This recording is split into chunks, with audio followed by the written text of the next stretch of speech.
You know, my dear, life has a funny way of slipping by when you're young. Days blend together like sun and shadow on the porch, and you don't realize how precious they are until they're gone. When I close my eyes now, I can still see it. Our little white house at the end of a gravel road. The paint was peeling, the porch steps creaked, and the kitchen smelled like cinnamon and coffee every single morning. We didn't have much, but it was home. Warm, safe, and filled with laughter. My father, he was my hero.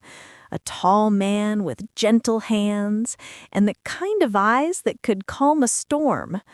He worked at the old sawmill on the edge of town. Every morning before sunrise, I'd hear his boots on the floorboards and the quiet hum of his whistle. That whistle, it was like a promise. Daddy's here. Everything's okay. Sometimes he'd let me walk a little ways with him before school. He'd hold my hand as we passed the fields, dew still clinging to the grass. "You see that pumpkin?" he'd say, pointing at the horizon. "No matter how dark the night gets, the sun always finds its way back." I didn't really understand it then, but I do now. Mama was the heart of our home. She was soft-spoken but strong in all the quiet ways that matter. She could stretch $1 farther than anyone in town and make a feast out of scraps. Her laugh could fill the whole house. I can still hear it echoing in the kitchen as she sang while rolling out pie crusts. She used to tell me, "Sweetheart, love doesn't come from what you have, it comes from what you give." Our days were simple. School, chores, and play. I'd help Mama hang the laundry in the yard, watching the sheets billow like sails. In the evenings, Daddy would sit on the porch swing and I'd curl up beside him with a book. He wasn't much of a talker, but sometimes he'd tell me stories about when he was a boy, about the old oak tree that survived a lightning strike, or about how he met Mama at the county fair. On Saturdays, we'd walk to town. I'd spend my nickel on a peppermint stick or a little paper doll while Daddy bought nails and Mama chatted with Mrs. Thompson from the bakery. The whole town knew each other. Folks waved from their porches, kids played stickball in the street, and the church bells marked time like a heartbeat. But what I remember most were the nights, summer nights, when the air was thick and sweet and the fireflies danced like little sparks of heaven. Daddy would bring out his old guitar and Mama would hum along while I chased those tiny lights across the yard. The three of us, laughing, singing, together. Those were the golden days. The kind of days that make you think nothing bad could ever touch you. There was one evening in particular. It stays with me like a photograph burned into my memory. The air was still, the sky painted with streaks of pink and orange. Mama had made chicken stew, and the smell drifted through the open window. Daddy was fixing the porch railing, humming that same tune he always did. I remember sitting there, watching him work, feeling so safe, so certain that tomorrow would be just like today. Before bed, he tucked me in, brushed a strand of hair from my face, and said, "You keep that heart of yours open, Pumpkin. The world's got a way of testing it, but don't ever let it close." I smiled, sleepy-eyed, not knowing what he meant. If I had known what was coming, maybe I would have held on to that night a little tighter. Because that was the last night, everything felt the same. The next morning began just like any other, but the birds on the trees seemed quieter that day. The sky felt heavy, as if it were hiding a storm. When I woke up, I didn't hear the sound of Mama in the kitchen. She was always up before sunrise, with the kettle already on. But that morning, The stove was cold. "Mama?" I called out. She turned from the porch, holding Daddy's old jacket. "Your father left early today," she said softly. "He said he'll be home by evening." I nodded, but a small uneasiness settled in my heart. Maybe that was the moment when the wind began to change. The clouds stayed all day. Around noon, as I was walking home from school, I looked toward the mill's tall chimney. There was no smoke rising, not like it always did. I stopped for just a moment. Something didn't feel right. When I reached home, I said, "Mama, the mill's chimney isn't smoking today." She looked at me and said, "Maybe they're on a break, dear. Don't worry."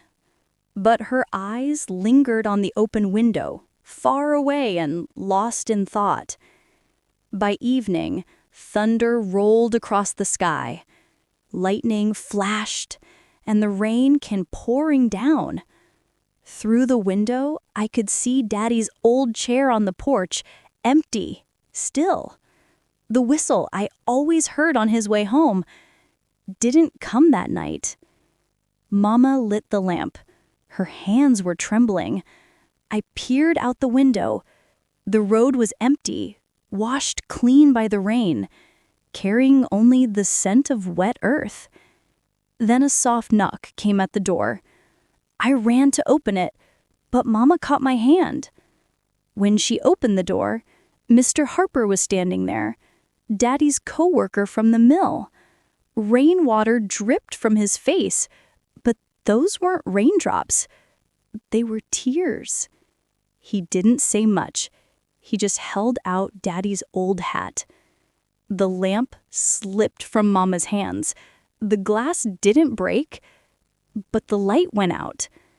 I didn't understand what was happening. I just saw Mama fall to her knees, clutching that hat to her chest. "An accident." Mr. Harper's voice broke. "There was a fire at the mill. He was trying to get the others out." I stood by the doorway, frozen. Outside, the rain grew heavier, but inside, it was silent. The kind of silence that only comes once in a lifetime, when your world changes forever. The next day, the whole town gathered. A wooden casket stood there, covered in white flowers. I couldn't really see. Everything was blurry. Someone whispered beside me, "He was a brave man. He saved them all." And I remember thinking, but who's gonna save me? The days that followed are hazy in my memory. Mama stopped talking. The laughter left our home.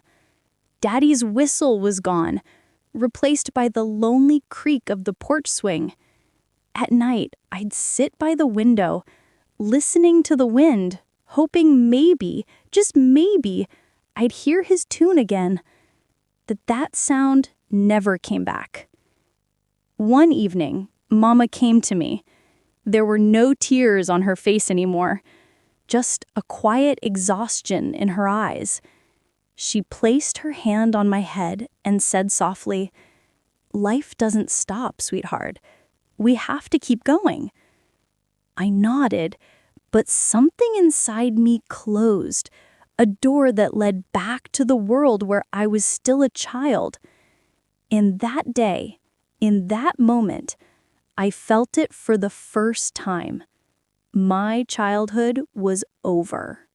After that day, time seemed to move differently.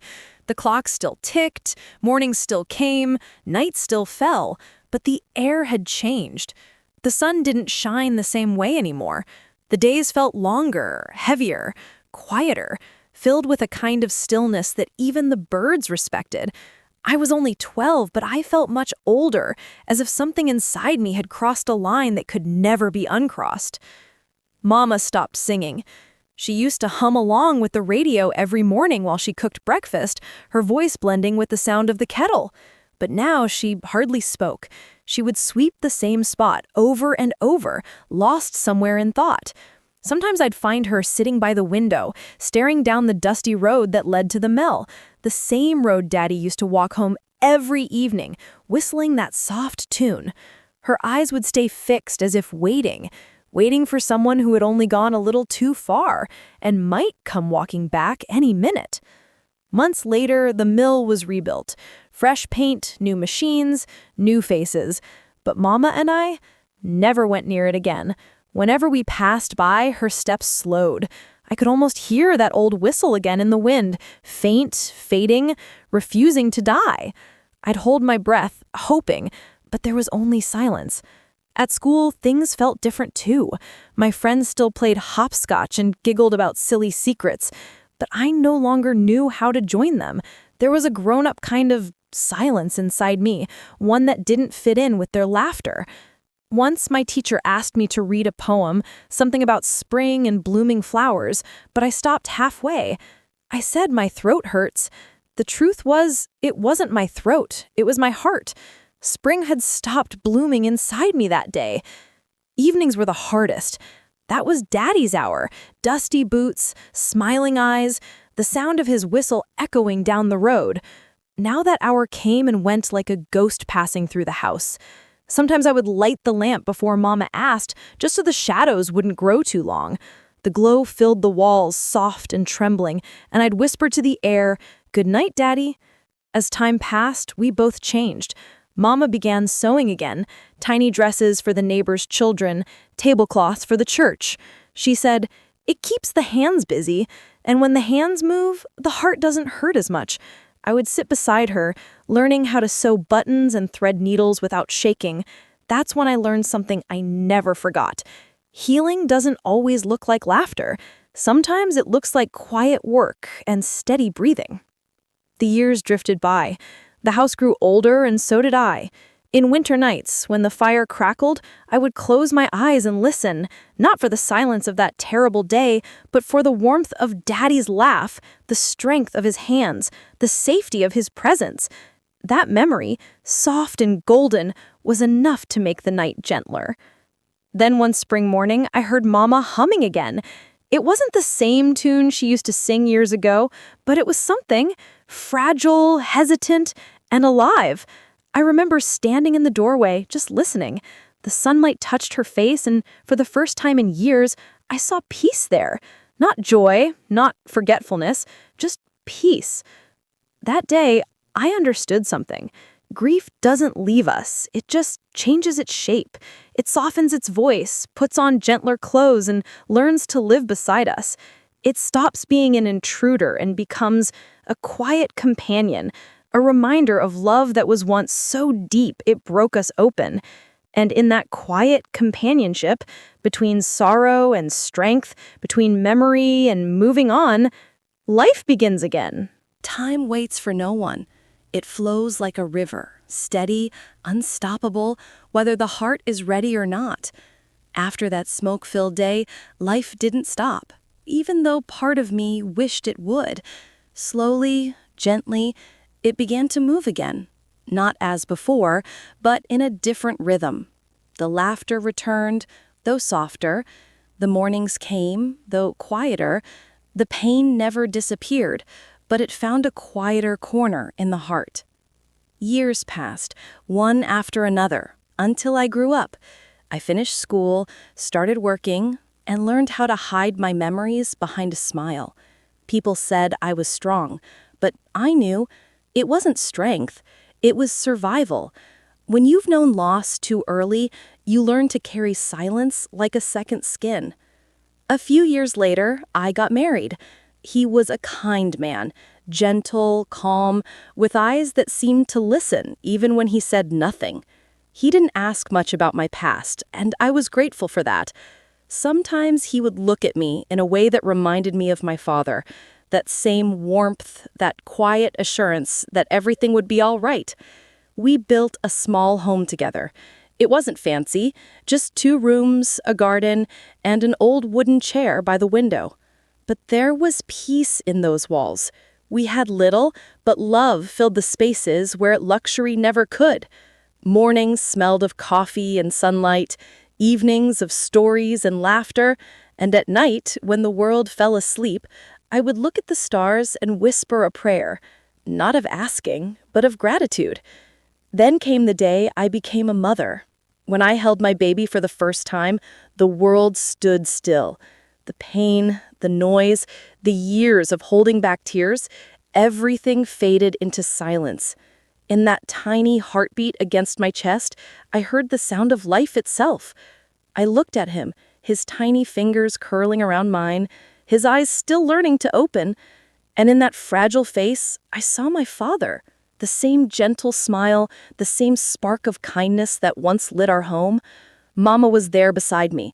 She took the baby in her arms, her wrinkled hands trembling slightly, not with weakness, but with love too deep for words. She looked at him, then at me, and whispered, "See, life has returned." Her voice cracked on that last word, and for the first time, I understood the weight it carried. Life had returned, not in the same form, but through generations, through love that refused to die. I smiled, though something ached deep inside me. I couldn't help but wonder, did my father smile like that the day I was born? Did he see hope the way I saw it now? Years went by quietly. I became my mother in ways I hadn't noticed, rising before dawn, making tea before the light touched the window, sitting by the garden with a needle and thread. Life moved gently, marked not by big events, but by small, sacred moments. My son grew fast, his laughter echoing through the house, filling the corners where grief once lived. Sometimes when he fell while playing, I'd rush to him, lift him, wipe his tears, and kiss his forehead with that same tenderness Mama used to show me. In those moments, I could almost feel her there with me, like her hands were guiding mine. And I'd think, her touch never really left. It just changed form. One evening, I was in the kitchen, making tea. The air was cool, the sun low, and the smell of rain drifted through the window. Without realizing it, I started humming. A faint tune, familiar yet forgotten. I froze for a moment. It was the same melody Mama used to hum when she sewed by the window. I stood there, half smiling, half teary-eyed. Mother was old now, her hair white like early frost, but her voice, her habits, her calm, they were alive in me. I carried her rhythm in my heartbeat, her patience in my silence, her strength in my hands. That's when I realized something. I wasn't just her daughter anymore. I had become her, with the same patience, the same love, the same quiet strength that keeps a home from falling apart, even when the world outside does. Later that night, when my son was asleep, I sat by his bed. The lamp cast a soft glow across his face. I brushed my hand across his forehead, the way Mama used to do with me. "Mother," I whispered, "now I understand." Because it was only after becoming a mother myself that I truly understood her. Her pain, her silence, her strength, and her endless capacity to love despite everything. And as I sat there, I felt something, a stillness, a warmth, a quiet peace.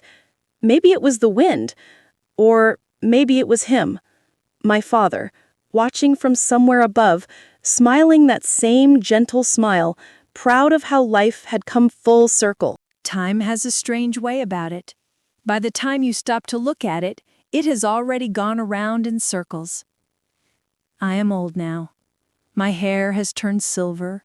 My hands carry the quiet story of years. Each wrinkle, a line from some forgotten chapter. And yet, my heart still beats with the same rhythm it always did. Steady, curious, full of the same old stories that refuse to grow old. The neem tree in my courtyard still stands strong. Its roots have dug deep into the earth, holding secrets that only it remembers.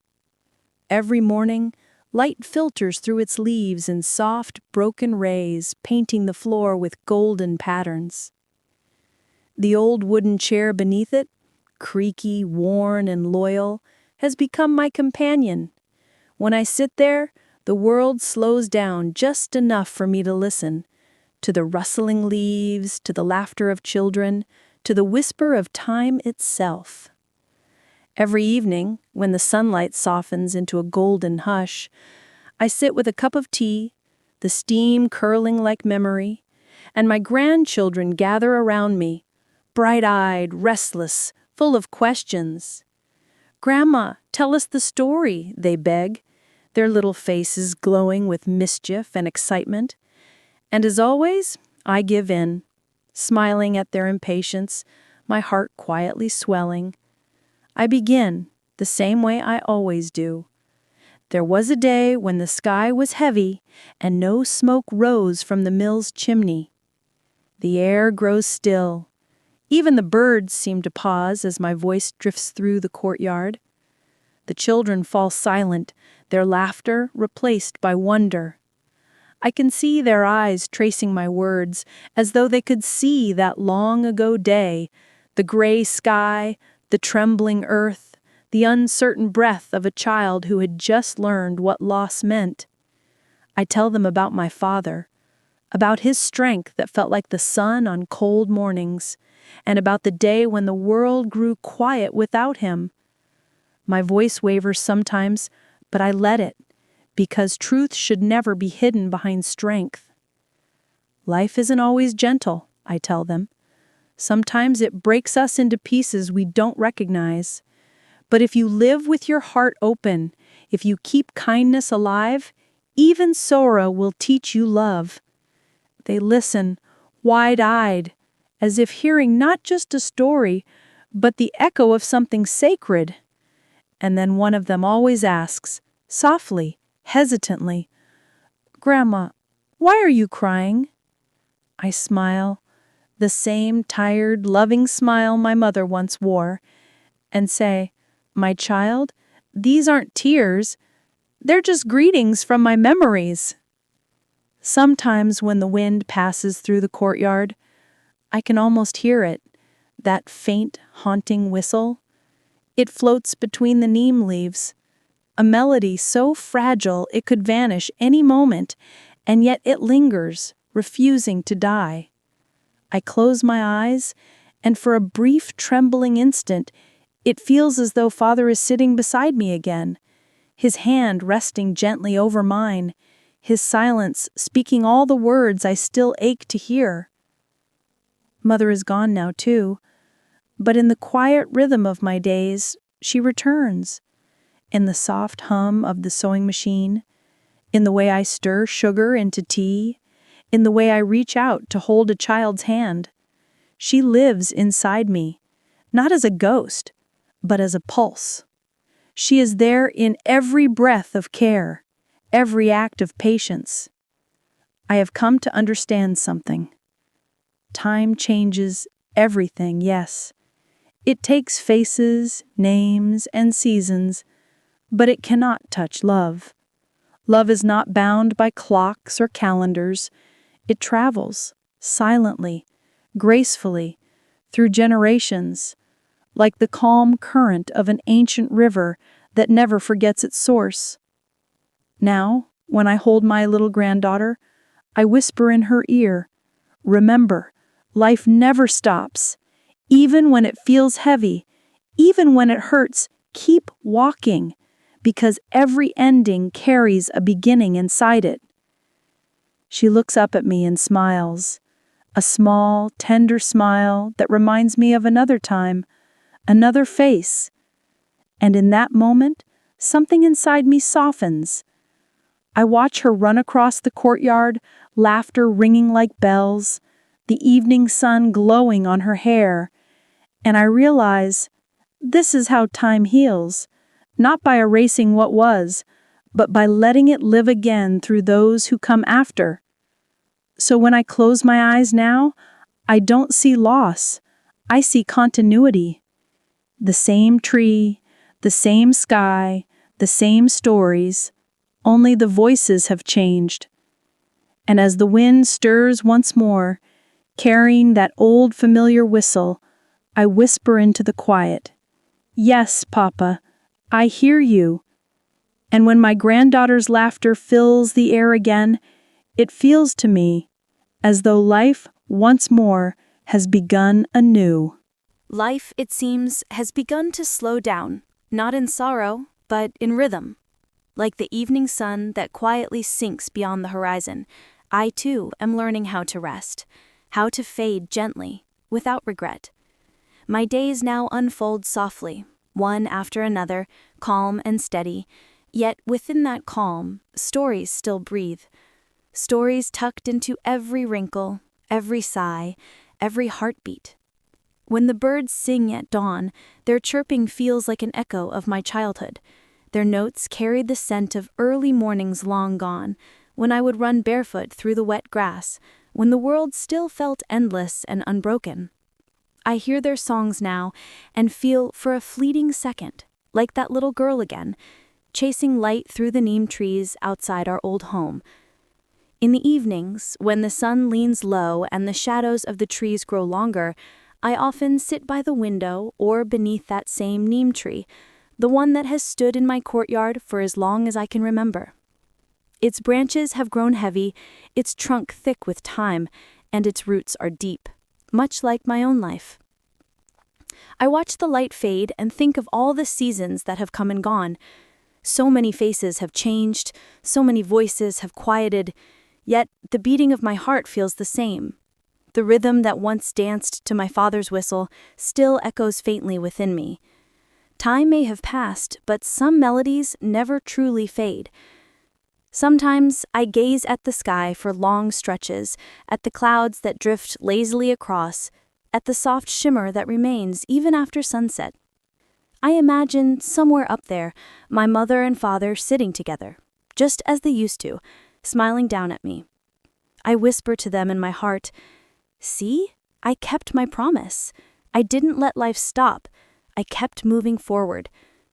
Their love feels close, not like a memory, but like a presence woven into the air itself. My grandchildren are grown now. They have their own worlds, full of dreams, distractions, and the endless race of youth. I watch them as they hurry about, chasing things I no longer have the strength to chase, and I smile. Time, I've learned, is beautiful in its own strange way. It changes faces, it takes away the people we love, but it also softens the pain. It turns grief into memory, and memory into prayer. At night, when everyone is asleep, I often open the window quietly. The cool air touches my face, and with it comes a sound, soft, familiar, almost like a whisper carried through time. Somewhere in that breeze, I can hear it.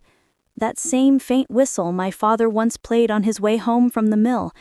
It drifts through the night, gentle and kind. I close my eyes and smile, whispering, "Father, I've spent my life telling your story, and every time I speak of you, you live again inside me." The lantern beside me flickers, its glow trembling like memory itself. I look up at the sky and whisper into the quiet, "Thank you, time. You took much from me, but you also gave me love. You brought me pain, but through that pain, you taught me tenderness. You stole moments, but returned them as stories, as reasons to remember. I know now that soon I too will become a story, one that someone else will tell when I am gone. Perhaps one day my granddaughter will sit with her own child and begin softly, 'There was a day when the sky was heavy and no smoke rose from the mill's chimney.' And just like that, the story will live again, because some stories never really end. They breathe through generations, they whisper through time. These days, mornings come quietly. The house wakes slowly, the kettle whistles, the clock ticks softly, and sunlight slides gently across the floor. I move slower now. My body reminds me of its years with every step, but my mind still wanders easily, through decades, through lives, through the laughter and tears that built the person I became. There are times when I sit by myself and remember everything, not as sharp flashes, but as colors fading into one another. I remember my mother's soft hands, my father's laughter, the sound of rain hitting tin roofs, the way the earth smelled after storms. I remember heartbreak too, the fire that took away more than smoke, but even that now feels softer. Pain changes with age. When you're young, it roars inside you, wild, uncontrollable. But when you're old, it turns quiet. It doesn't go away, it just learns to sit beside you, like an old friend. Sometimes I even find comfort in it, because pain means I lived deeply. It means I loved. Every now and then, I find my old sewing basket and run my fingers through the spools of thread, some new, some faded. The smell of fabric, the touch of the needle, brings my mother back to me. She used to say, "When your hands are busy, your heart learns how to rest." She was right. Sometimes I hum the tune she used to sing, the one she would hum quietly while stitching clothes or mending torn sleeves. My grandchildren tease me and say, "Grandma, that's your magic song." And I laugh, even though they'll never know how sacred that melody is. One afternoon, as I sat beneath the neem tree, my youngest granddaughter climbed into my lap. She looked up at me and asked, "Grandma, were you ever scared?" I smiled at her innocence. "Yes, my love," I said softly, "many times. When the mill burned, I was scared. When I lost my father, I was scared. When your mother was born, I was scared too, but also happy. You see, fear never really goes away. But courage, I told her, is learning to hold fear's hand and keep walking anyway." She listened quietly, her small fingers tracing the lines on my hands. I looked at her face, so young, so full of life, and I realized something. I had become the same mirror for her that my mother once was for me. The same softness, the same quiet strength, passed down one generation to another like a secret inheritance. And that, I think, is what life truly is, a long chain of hearts learning how to beat in rhythm with the past. At night, when the world outside is still, I sometimes hear the ticking of the old wall clock, steady, patient, unbothered by everything it has seen. That clock has been in our family for decades. Its sound used to annoy me when I was young, but now it comforts me. Each tick feels like a reminder. I am still here, still breathing, still remembering, still loving. Time has taken much from me, people, places, moments, yet somehow it has left behind the essence of everything. I no longer have my father's whistle, but I have its echo. I no longer have my mother's hands, but I have their touch in mine. I no longer have the same strength I once did, but I have the wisdom that came from losing it. Sometimes I wonder what my parents would say if they could see me now, this old woman sitting under a neem tree, her hair silver, her heart still young. Would they be proud? Would they smile, that knowing smile, the one that says, "We always knew you'd make it"? I hope so, because every choice I made, every step I took was in honor of them. Their love built me, their memories sustained me, and their absence taught me what presence truly means. Now, as the days shorten and nights grow quieter, I find comfort in the simple things. The taste of morning tea, the warmth of sunlight on my back, the laughter of my grandchildren echoing through the courtyard. Sometimes they ask for stories of my childhood, of a time before phones and screens when joy was found in paper boats and monsoon puddles. "Tell us the story of the whistle again, Grandma," they plead, and I always do. Each time I begin with the same line. There was a day when the sky was heavy and no smoke rose from the mill's chimney. As I speak, I see their faces, wide-eyed, filled with wonder, and I realize something beautiful. They are hearing the same story my heart has been telling itself for decades. To them, it's just a tale. To me, it's life, my life, still living, still breathing through their curiosity. And when the story ends, they clap and giggle, asking for one more. I laugh softly, my heart full, and tell them, maybe tomorrow. Because stories like love must rest, just enough to grow roots again. When they run off to play, the courtyard fills with their laughter, bright and boundless. And I sit back in my chair, sip my tea, and let the warmth spread through me. The wind stirs gently through the neem leaves, carrying the faintest sound, like a distant whistle. I close my eyes and let it surround me. Maybe it's just the wind, or maybe it's my father, saying hello. Tonight, the stars are bright, brighter than they've been in a long time. I sit beneath them and feel at peace. Soon I know I'll become part of their light, another soft glow in someone's sky. But I'm not afraid, because I've learned something that took me a lifetime to understand. Time changes everything. Faces, seasons, even our hearts. But love and memory never truly fade. They flow quietly through generations, like the calm current of an ancient river. I take my little granddaughter into my arms, kiss her forehead, and whisper, "Remember, my dear, life never stops. No matter what happens, keep moving, keep loving." She smiles, her eyes wide and full of innocence, and in that smile, I see everything. My father's courage, my mother's warmth, my own journey reflected back at me. Life has come full circle. And as the wind hums softly through the trees, I whisper to the stars, "Thank you, time, for taking me so far, for giving me so much." Then I close my eyes, listening to the echoes of love that still fill the night. The whistle, the laughter, the quiet heartbeat of generations. And I realize, with a smile, that life, in its own gentle way, has begun once more. We can't hold on to every moment, but we can carry the love it gave us. Because love, true love, never fades. It changes shape, it travels through time, and it finds new homes in new hearts. If you're listening to this now, my dear, remember, no pain lasts forever. Even sorrow, when held with kindness, becomes light. Even endings can be beautiful if we keep hope alive.